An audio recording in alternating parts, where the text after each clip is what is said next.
What's up, YouTube? DJ Kryptonite here, talking boxing, sports, combat sports, all of that jazz. I just had to post this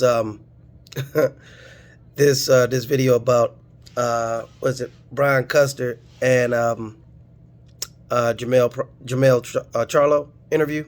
It's pretty funny. It was aired when was it? Maybe a day or so ago. A couple days ago, I don't know, but it was recently aired on Brian Custer's weekly fight show that he has. It's pretty good. But anyway, I want to get to the gist of it. The gist of it is that Charlo got a bit offended by the fact that Terrence Bud Crawford wants to move up to 154 and challenge Charlo for the belt if he doesn't get the Errol Spence fight. However, it looks like it's a good sign that he probably will get the Spence fight by the end of this year, just based off of the conversations that have been going on as of late. But if he doesn't get that fight, he wants to challenge Charlo. And Charlo stated that he's going to knock Terrence Crawford the fuck out if he comes up to 154 to challenge. And he said he would have to wait in line just like everybody else. He's just not going to come up here up to 154 and just think he's going to demand a fight.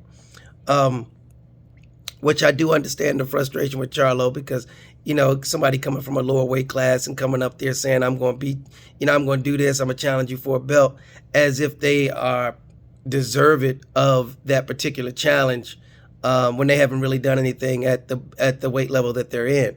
I could see if he was coming up or challenging one level below with, two or more belts or that sort of thing, and has fought a series of champions at 147, but that's just not the case.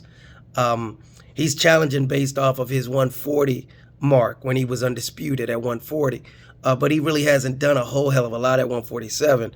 So just to have the audacity to challenge Charlo at 154 is kind of arrogant. He just feels entitled, I guess, because he's believing the hype of being the number one pound for pound by most boxing observers. I don't particularly agree with that. I believe Canelo is probably pound for pound the best because he's moved through a lot of weight classes: 147, 154, 160, 168. Now he's up to maybe 175 or cruiserweight at this point. So he's proven himself at many weight classes that he's a person to be reckoned with. So he would probably be at the top, at least in my book. Terrence Crawford, he's a talent, but I think he's starting to smell himself and starting to believe his own hype to make these comments like that. I don't even think he's the best welterweight. I still think Errol Spence is the best welterweight until proven otherwise. Now, I would say Bud Crawford was at 140. He was the top 140 pounder in that division. But he's no longer there. So you don't have the same clout as you once did because you haven't proven yourself to be that. But anyway, I just wanted to know your thoughts on Charlo saying, if you move up, you're going to get knocked the fuck out. So I thought that was just hilarious.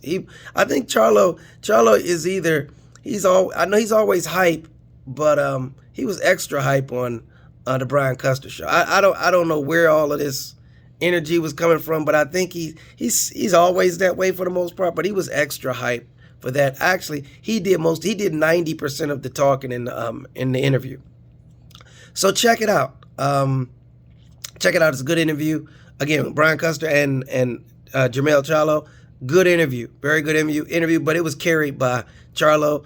Brian didn't really get a whole lot to say in that interview. He didn't ask many questions. Charlo was just volunteering information.